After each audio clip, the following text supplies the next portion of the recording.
Guys, ito papakita ko na sa inyo yung aking charging station dito sa bahay, no.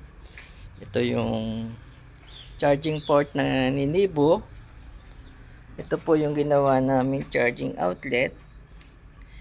Dumaan po yan, may wiring po yan papasok doon sa main. Naglagay po ng breaker doon. Nagkapit po tayo ng grounding, yung earth ground na nire-required ng charger. Yung charger po ni Changan. Ito po yung kasamang free ni Nivo. Papakita ko sa inyo kung anong naging problema dito. Sandali lang kukuha lang tayo ng adapter. Ito guys, no, sinaksak ko na yan. Kung mapapansin nyo, hindi pa natin naisasaksak sa charging port, nagpe-fail na siya. Kung makikita nyo yung kulay red, nagpe-fail na siya. Ito kulay red din to, nag-iilaw din ng red to. So yun ang naging problema ni ng portable charger ni Changan. Bunutin ko na, no, kasi hindi rin gagana to. Ngayon, ito nga palang installation na to. Shout out kay Freddy Pagala, no, asang kaibigan ko, kasama ko sa office. Siya po ang tumulong sa akin para mag-install nitong 3.5 kilowatt na portable charger. Hindi na natin kailangan mag-wall charge kasi ang maximum charge lang nito na input is 3.5 maximum. So hindi nyo na kailangan mag port ng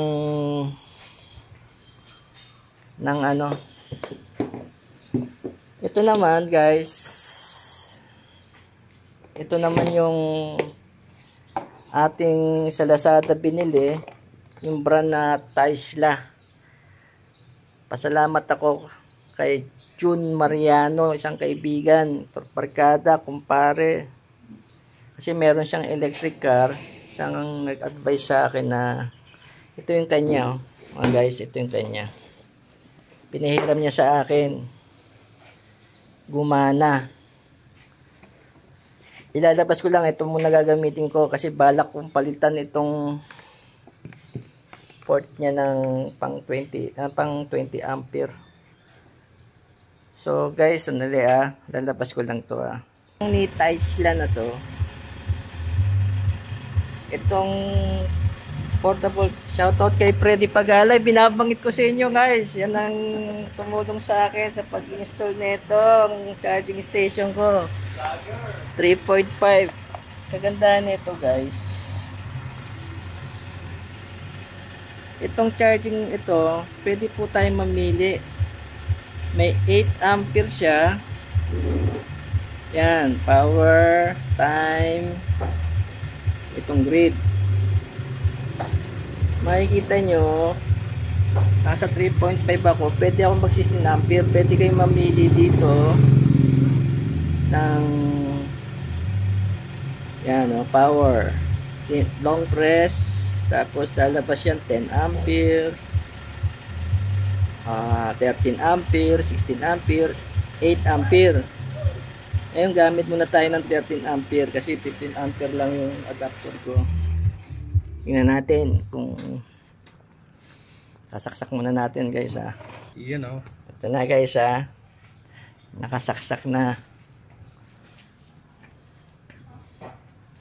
Pakikita ko sa inyo.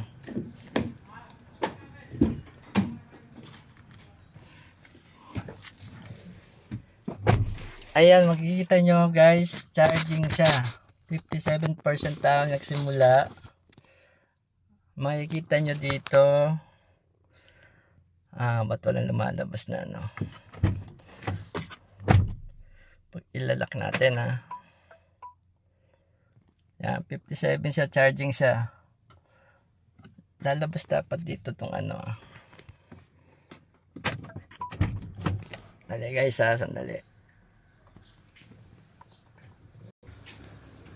Ito guys.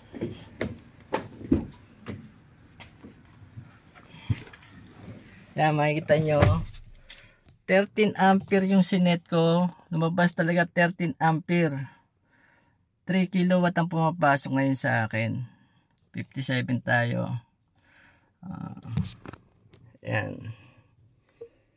So yan, makikita nyo charging. Ito guys to, yan. Wala nang problema. Meron tayong mabibilan sa Lazada, no.